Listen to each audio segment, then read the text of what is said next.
Hello student, स्वागत है आपका हमारे एएस कोचिंग सेंटर में। आज हम 12th क्लास के वन लाइनर क्वेश्चन को फुल एक्सप्रेशन के साथ क्वेश्चन लाए थे। आपको अच्छी लगी, आप सब ने रिक्वेस्ट की थी कि मैम इसे आगे ऐसे ही बढ़ाते रहिए, यहीं पे ख़त्म मत कीजिएगा, नेक्स्ट वीडियो ज़रूर लाइएगा। तो इसलिए नेक्स्ट वीडियो लाया गया है। आपको वीडियो अच्छी लगे तो लाइक शेयर एंड सब्सक्राइब ज़रूर कीजिएगा, क्योंकि आपका एक लाइक, एक शेयर, एक सब्सक्राइब मुझे मोटिवेट करता है। तो मुझे मोटिवेट करते रहिए ताकि मैं आपके लिए ऐसे ही वीडियो लाती रहूं। तो आज का हमारा पहला टॉपिक है रजनोवृत्ति। रजनोवृत्ति को हम समझेंगे। रजनोवृत्ति क्या है? तो रजनोवृत्ति काल प्रायः स्त्रियों में 40 वर्ष के बाद ही होता है। रजनोवृत्ति मतलब जो पीरियड होता है, जब वो आना बंद होता है तो उससे रजनोवृत्ति बोलते हैं। और ये स्थिति स्त्रियों में 40 वर्ष के बाद ही होता है। इस अवस्था में स्तन के उत्तक ढीले हो जाते हैं। डिम्ब ग्रंथियों में जराकालीन परिवर्तन आ जाता है, वह छोटा हो जाता है और उससे रक्त स्राव होना बंद हो जाता है।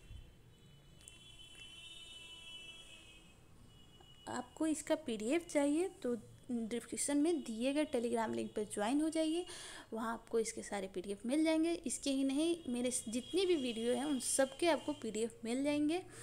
अगर आप वहाँ से ज्वाइन नहीं हो पाते हैं तो टेलीग्राम पे as coaching centre part 2 search कीजिएगा, आ जाएगा। आप वहाँ पे ज्वाइन कर लीजिएगा और एएस कोचिंग सेंटर भी आएगा, वहाँ पे मैं क्यूज कराती हूँ। आप अगर क्यूज भी करना चाहते हैं तो उसमें भी ज्वाइन हो सकते हैं। और अगर केवल पीडीएफ चाहिए तो आप पार्ट 2 में ज्वाइन हो सकते हैं, पीडीएफ पार्ट 2 में ही मिलेगा। तो आज का हमारा नेक्स्ट टॉपिक है कि विभिन्न प्रकार की असमर्थता, विकलांगता बताइए। तो असमर्थता और विकलांगता कितने प्रकार की है? तो विकलांगता शारीरिक, वाणी दोष तथा तंत्रिका दोष संबंधी होता है। अपंगता, दृष्टि क्षति, श्रवण में क्षति, हकलाने या दोष मुक्त वाणी वाले बालक तथा मानसिक न्यूनता होती है। यहाँ आपको और भी विस्तार में देखने को मिलेगा। बच्चों में विकलांगता के कारण होते हैं। तो बच्चों में विकलांगता के कारण क्या होते हैं? आपने अभी पीछे वाले क्वेश्चन में देखा विकलांगता कितने प्रकार की होती है, चाहे वो हमारी शारीरिक हो, वाणी दोष हो, तो जितने भी तरह के दोष हो जो हम एक नॉर्मल इंसान से अलग दिखाता है, नहीं कर पाता है, जो नॉर्मल इंसान कर पाता है, हम असमर्थ हैं, उसको हम विकलांगता में काउंट करते हैं। और बच्चों के विकलांगता के बारे में, तो बच्चों के विकलांगता का कारण होता है शारीरिक विकलांगता, असमर्थता के निम्नलिखित कारण हैं। तो बच्चों में विकलांगता के कौन कौन से कारण हैं? तो वंशानुक्रम, माता पिता की अरुचिपूर्ण व्यवहार, जन्म के समय चोट लगना, शैशव काल में किसी दुर्घटना के कारण हड्डियों की समस्या, शल्य चिकित्सा के कारण शरीर के किसी अंग को काटना, मानसिक तथा भावनात्मक तनाव के कारण हकलाना और वाणी संबंधी दोष, कान में किसी संक्रमण अथवा दुर्घटना के कारण सुनने का दोष, ये सारे विकलांगता में काउंट होते हैं। और ये बच्चों में ऐसे आते हैं और बड़ों में भी इन सब में आ सकते हैं। नेक्स्ट क्वेश्चन में हम देखेंगे शारीरिक एवं मानसिक अक्षमता युक्त बालक। हम कैसे बालक को शारीरिक एवं मानसिक अक्षमता युक्त बालक बोलेंगे? तो नीचे देखते हैं, शारीरिक अक्षमता से युक्त बालक ऐसे बालक जिनमें कोई शारीरिक दोष होता है और यह दोष उन्हें सामान्य क्रियाओं भाग लेने से रोकता है, उन्हें शारीरिक रूप से अक्षम बालक कहा जाता है। जैसे कि एग्जाम्पल आप देख सकते हैं, जैसे कि अंधता, अपंगता, गंजापन, बहरापन आदि शारीरिक अक्षमता के अंतर्गत आते हैं। और ये है मानसिक अक्षमता युक्त बालक, ऐसे बालक जिनका मानसिक विकार किन्हीं कारणों से सामान्य बालकों की तरह नहीं हो पाता या सीमित रह जाता है, जो उन्हें सामान्य क्रियाओं में भाग लेने से रोकता है, तो उन्हें मानसिक अक्षमता युक्त बालक कहते हैं। नेक्स्ट क्वेश्चन है हमारा कि प्राकृतिक या जन्मजात रोध क्षमता क्या है? तो प्राकृतिक रोध क्षमता को प्राकृतिक रोग प्रतिरोधक क्षमता भी कहते हैं। यह क्षमता शरीर में प्राकृतिक रूप से पाए जाने वाले विरोधी तत्वों के कारण होती है। शरीर में प्रतिरोध तत्व निम्नलिखित कार्य करते हैं।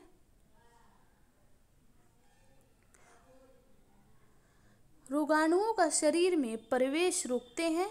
यदि रोगाणु शरीर में प्रवेश हो जाए तो उनसे संघर्ष करते हैं, रोगाणुओं को नष्ट करते हैं, जिससे कि वह रोग के बाह्य लक्षणों को प्रकट न कर सके। रोग प्रतिरोधक क्षमता के बारे में अभी आपने पढ़ा। अब नेक्स्ट क्वेश्चन देखते हैं। ये है मंदबुद्धि बालकों के बारे में। मंदबुद्धि बालक, इस प्रकार के बालकों में सीमित मानसिक विकास पाया जाता है। यह बालक प्रशिक्षण द्वारा पूर्णतः ठीक नहीं किया जा सकता। इनको विशेष रूप से बनाए गए मंदबुद्धि विद्यालयों में शिक्षा देनी चाहिए।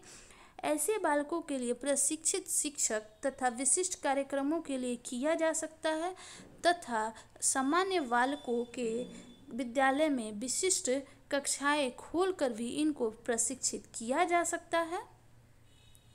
नेक्स्ट है, मंदबुद्धि बालकों की क्या आवश्यकताएं हैं। तो मंदबुद्धि बालकों की क्या आवश्यकताएं हैं। तो मंदबुद्धि बालक की निम्नलिखित आवश्यकताएं हैं। इनकी शिक्षा विशेष मंदबुद्धि विद्यालयों में कराई जाती है। इनकी शिक्षा का प्रबंध सामान्य स्कूलों में भी होती है।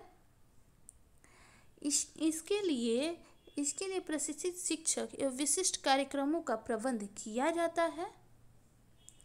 प्रतिभाशाली बच्चों के बारे में देखते हैं। प्रतिभाशाली बच्चे, इन बालकों की बौद्धिक क्षमताएं सर्वोत्तम होती है। ये बालक देश तथा समाज के प्रत्येक क्षेत्र में पाए जाते हैं। ये विशिष्ट बालक होते हैं परंतु सामान्य बालकों से पृथक आवश्यकताएं रखते हैं। इन बालकों का समायोजन सामान्य बालकों के साथ नहीं हो पाता है। नेक्स्ट क्वेश्चन है, वैकल्पिक शिशु पालन का क्या अर्थ है। तो आंसर है, माता पिता अथवा माता पिता की अनुपस्थिति में बच्चे की मूल जरूरतों को पूरा करने के लिए उसकी देखभाल करना।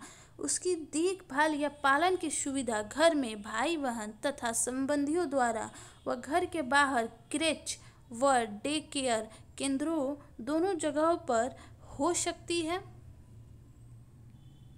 आप वीडियो का इससे भी लंबा और इससे अच्छा एक्सप्लेनेशन देखना चाहते हैं तो कमेंट बॉक्स में बताइएगा। ये छोटा लाया गया है ताकि आप बोर ना फील करें, और इससे ज़्यादा अगर आप चाहते हैं कि इसमें इंक्लूड किए जाएं तो इससे ज़्यादा करके भी लाया जाएगा।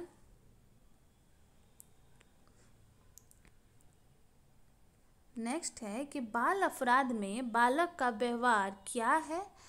तो जो समाज द्वारा तथा कानून द्वारा बनाए गए नियमों की अवहेलना करते हैं और एक निश्चित आयु से कम आयु वर्ग के होते हैं, बाल अपराधी कहलाते हैं।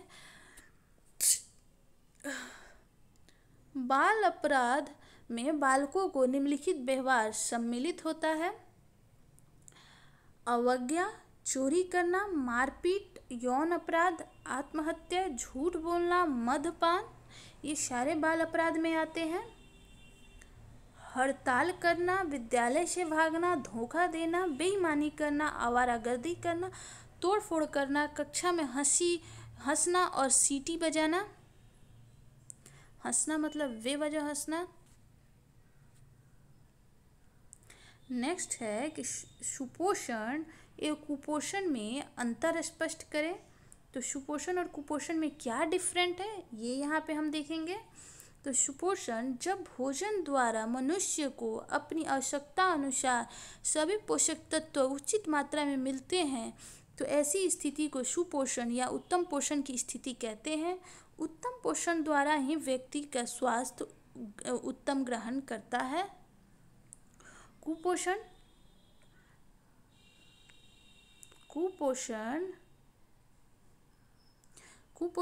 कुपोषण का शाब्दिक अर्थ है अव्यवस्थित पोषण। जब मनुष्य को इसकी शारीरिक आवश्यकताओं के अनुकूल उपयुक्त मात्रा में सभी पौष्टिक तत्व नहीं मिलते या आवश्यकता से अधिक मिलते हैं तो उसे कुपोषण कहते हैं। कुपोषण के कारण मनुष्य की शारीरिक वृद्धि, विकास एवं कार्य पर कुप्रभाव पड़ता है।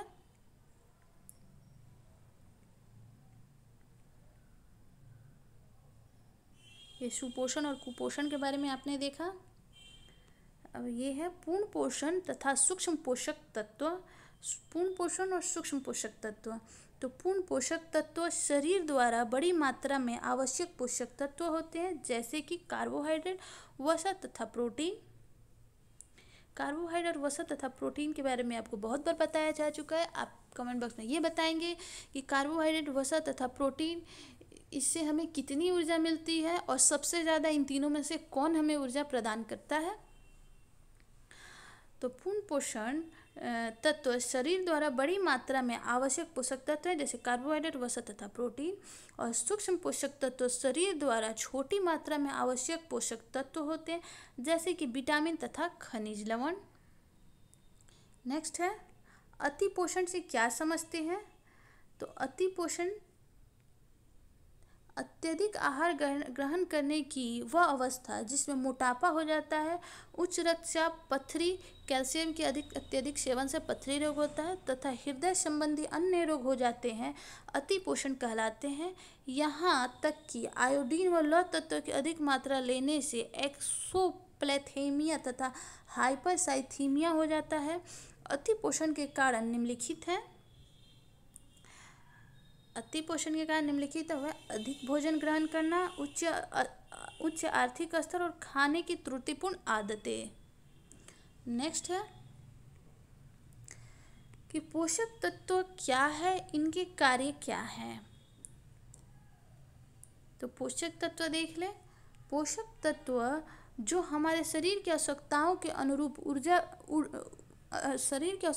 अनुरूप पोषण प्रदान करते हैं, अर्थात अपेक्षित रासायनिक ऊर्जा देते हैं, उसे पोषक तत्व कहते हैं। प्रमुख पोषक तत्व कौन कौन से हैं। कार्बोहाइड्रेट, प्रोटीन और वसा। तो कार्बोहाइड्रेट यह शरीर को ऊर्जा प्रदान करता है, प्रोटीन यह शरीर की वृद्धि करता है, वसा इससे शरीर को 3 प्रकार के अम्ल प्राप्त होते हैं। अब वो कौन से हैं देख लेते हैं। वसा से 3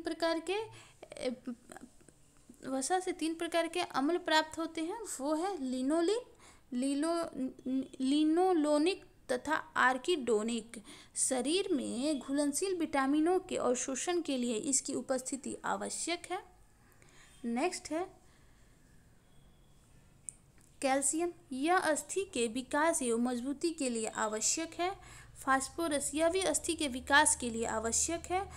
लौह, यह शरीर की रक्तताल्पता हीमोग्लोबिन के लिए आवश्यक है। नेक्स्ट क्वेश्चन ये भी उसी के बारे में है। लौह तत्व तक हमने देख लिया था। लौह तत्व शरीर की रक्तताल्पता, हीमोग्लोबिन और लाल रक्त कण प्रदान कर दूर करता है। गर्भावस्था एवं स्तनपान कराने वाली महिलाओं के लिए अति आवश्यक है। विटामिन 2 प्रकार के होते हैं, एक जल में घुलनशील, एक वसा में घुलनशील। तो जल में घुलनशील विटामिन बी और सी होते हैं, वसा में घुलनशील विटामिन ए, डी, ई, के होते हैं। यह शरीर के लिए अति आवश्यक होते हैं और यह कई रोगों से बचाता है। नेक्स्ट क्वेश्चन है सुपोषण। सुपोषण किसे कहते हैं। तो सुपोषण के अंतर्गत वैसे भोज्य पदार्थ ग्रहण किए जाते हैं जिनमें पौष्टिक तत्व शरीर की आवश्यकता अनुसार उचित अनुपात एवं मात्रा में मौजूद होते हैं। सुपोषण में प्रोटीन, कार्बोहाइड्रेट, वसा, विटामिन, खनिज लवण तथा जल आवश्यक होते हैं। इस प्रकार के भोजन से सभी क्रियाओं को समुचित संचालन की क्षमता रहती है। शरीर की सभी कोशिकाओं का पोषण होता है एवं रोग निरोधक क्षमताएं बढ़ती हैं। नेक्स्ट है स्तनपान। स्तनपान जरूरी है क्यों। तो स्तनपान जरूरी है क्यों। शिशु के लिए निम्नलिखित कारणों के कारण माँ का स्तनपान जरूरी है। माँ के दूध में सभी पोषक तत्व उपस्थित होते हैं तथा माँ का दूध शुद्ध, स्वच्छ तथा प्रतिद्रव्य युक्त होने के साथ साथ रोगाणुओं की प्रतिकारिता होती है। स्तनपान के 4 लाभ क्या हैं वो बताना है। तो स्तनपान के लाभ निम्न हैं। पहला है, माता के दूध में एल्बुमिन नामक प्रोटीन होता है जो केसिन की अपेक्षा अधिक सुपाच्य होता है। माता के दूध में बाह्य कीटाणुओं के प्रवेश की गुंजाइश नहीं होती है। कोलेस्ट्रॉम माँ के स्तन से निकला पहला दूध है। कोलेस्ट्रॉम माँ के स्तन से निकला पहले दूध को कोलेस्ट्रॉम कहते हैं। इसमें एंटीबॉडीज होती है जो प्रतिरक्षा उत्पन्न करती है। माँ का दूध सामान्य तापक्रम पर उपलब्ध होता है। इसे न गर्म करने की ज़रूरत होती है और न ही ये ठंडा होता है। नेक्स्ट है क्रेच। अभी हमने इसके पीछे वाले क्वेश्चन में देखे थे क्रेच के बारे में। अब यहाँ इसे विस्तार रूप में देख लेते हैं। क्रेच में बच्चों को सुरक्षित रखने की व्यवस्था होती है। क्रेच एक ऐसा सुरक्षित स्थान है जहाँ बच्चे की सही देखभाल में तब तक छोड़ा जा सकता है जब तक माता पिता काम में व्यस्त हैं।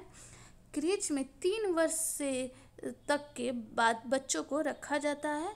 ये इम्पोर्टेंट है लाइन, क्रेच में 3 वर्ष तक के बच्चों को रखा जाता है।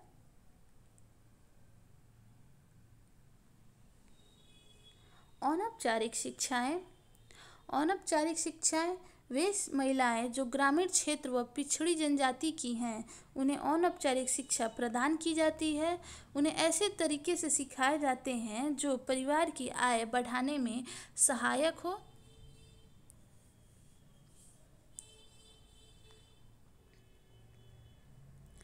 नेक्स्ट है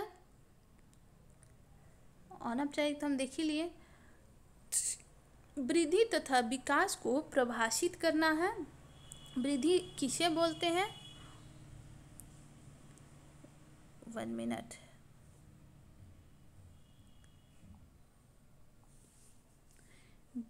वृद्धि किसे बोलते हैं? वृद्धि आकार, लंबाई, वजन में होने वाला प्रत्येक परिवर्तन वृद्धि कहलाता है। इसकी माप की जाती है। यह सामान्यतः शरीर के आकार, लंबाई तथा वजन के वृद्धि हेतु प्रयोग होता है। नेक्स्ट है विकास। विकास स्वभाव में परिवर्तन जैसे त्वचा का कठोर होना, बालों का शरीर पर उगना, बालों का सफ़ेद होना आदि क्रियाएं विकास के अंतर्गत आती हैं। मानसिक, भावात्मक, नैतिक एवं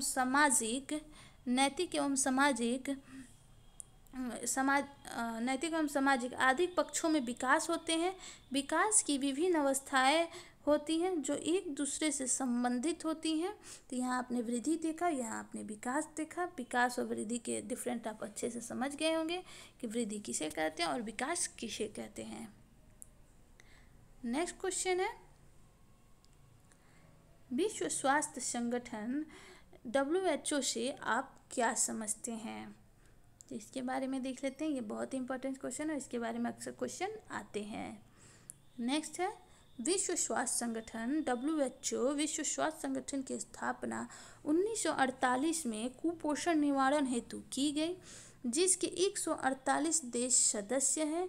इसके द्वारा भारत को 220 स्वास्थ्य योजनाओं के लिए सहायता प्रदान की गई। 20 मेडिकल कॉलेजों में नए विभाग खोलने के लिए 20 विजिटिंग प्रोफेसर भेजे गए। इसने सार्वजनिक स्वास्थ्य कार्यकर्ताओं को 1300 से अधिक शिक्षावृत्तियां प्रदान की।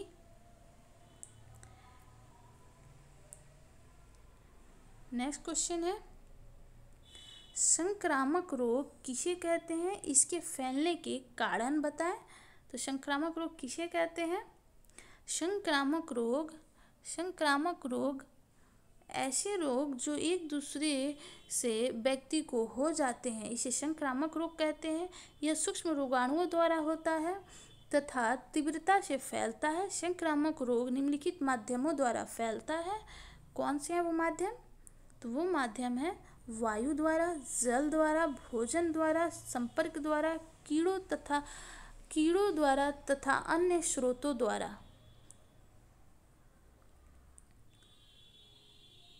नेक्स्ट है निसंक्रमण से आप क्या समझते हैं? निसंक्रमण से आप क्या समझते हैं? तो तो निसंक्रामक वैसे पदार्थ निसंक्रामक कहलाते हैं जो रोगों के जीवाणुओं तथा उसके विष को नाश करने के लिए वृहद होते हैं। वैसे पदार्थ में जीवाणुओं के समूह को नष्ट करने की शक्ति होती है, जैसे फिनॉल, फॉर्मेलिन, कार्बोलिक अम्ल, mercury, water chloride, cresol, bleaching powder तथा ताजा चूना आदि। नेक्स्ट है, एक अच्छे क्रैच की 4 सुविधाएं क्या हैं? तो एक अच्छे क्रैच की 4 सुविधाएं क्या है? तो अच्छे क्रैच की 4 सुविधाएं निम्नलिखित हैं। वो हैं, यह बच्चों को निश्चित समय तथा तापमान पर दूध तथा आहार प्रदान करते हैं। यह बच्चों को मेज पर बैठाकर खाना खाने के तरीके सिखाते हैं। यह प्रत्येक छोटे बच्चों को चारपाई प्रदान करते हैं। यह बच्चों को साफ तथा सुरक्षित वातावरण प्रदान करते हैं। क्रेच में 3 साल तक के ही बच्चों को रखा जा सकता है। पीछे के क्वेश्चन में आपने देखा। अस्थायी दांत, बालक में 6 से 8 माह के बीच दांत निकलना प्रारंभ हो जाता है और 5 वर्ष से टूटने लगता है। इनकी संख्या 20 होती है। अस्थायी दांतों की तुलना में यह छोटे एवं गुण में हीन होते हैं। अस्थायी दांतों की तुलना में ये छोटे और गुण में हीन होते हैं और ये 6 से 8 माह में निकलने शुरू हो जाते हैं और 5 वर्ष से टूटने लगते हैं। नेक्स्ट है, अस्थायी दांत तो हो ही गया। गर्भवती माता, अब गर्भवती माता के बारे में देख लें। तो जब बच्चा महिला के गर्भ में रहता है तो उसे गर्भवती कहते हैं। इस समय इसे विशेष देखभाल, पोषण, आराम, हल्का व्यायाम तथा चिकित्सकीय देखभाल की आवश्यकता होती है। साधारण अवस्था की तुलना में इस समय 300 अतिरिक्त कैलोरी की आवश्यकता होती है। नेक्स्ट है, स्तनमोचन। स्तनमोचन का अर्थ है बच्चों को माता के दूध के अतिरिक्त अन्य भोज्य पदार्थों से परिचित कराना।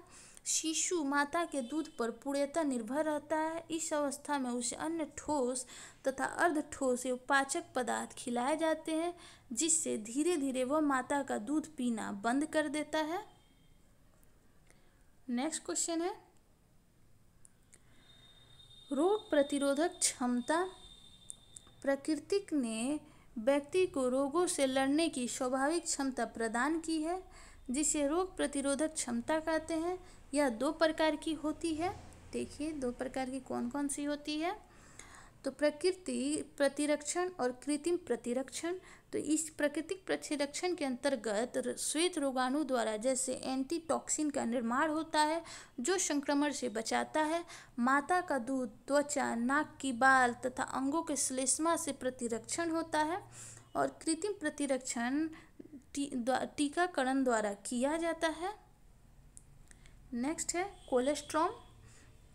कोलेस्ट्रॉम माता का प्रथम दूध है, जो शिशु के लिए अमृत के समान होता है। यह शिशु को विभिन्न रोगों से सुरक्षा एवं रोग प्रतिरोधक क्षमता बढ़ाता है।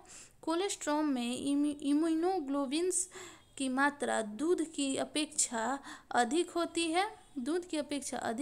है, जो शिशु को विभिन्न सूक्ष्म जीवों, विषाणुओं के संक्रमण से तथा रोगों से रक्षा करता है। नेक्स्ट क्वेश्चन है, जीवन रक्षक घोल, इसे कब प्रयोग करते हैं? यहाँ इंग्लिश में भी क्वेश्चन दिया हुआ है, जो इंग्लिश वाले हैं इंग्लिश में देख सकते हैं। नेक्स्ट है जीवन रक्षक घोल। तो जीवन रक्षक घोल ओरल रिहाइड्रेशन सॉल्ट सॉल्यूशन को जीवन रक्षक घोल कहा जाता है। जब हैजा या अतिसार होने से या वमन होने से शरीर में जल की मात्रा कम हो जाती है तो डिहाइड्रेशन हो जाता है, जिसके कम हो जाती है, जिसके अधिक होने से एक्चुअली एक इम्पॉर्टेंट कॉल आ रहा है, इसके आगे हम नेक्स्ट वीडियो में देख लेंगे। वीडियो आपको कैसी लगे, अच्छी लगे तो लाइक शेयर एंड सब्सक्राइब जरूर कीजिएगा। आपका एक लाइक, एक शेयर, एक सब्सक्राइब मुझे मोटिवेट करता है, तो मुझे मोटिवेट करते रहिए कि मैं आपके लिए ऐसी ही वीडियो बनाती रहूँ। तो थैंक्स फॉर वाचिंग। आप टेंशन मत लीजिएगा, आगे के जो पेजेस हैं वो हम नेक्स्ट वीडियो में देख लेंगे। आप तब तक यहाँ तक देखिए।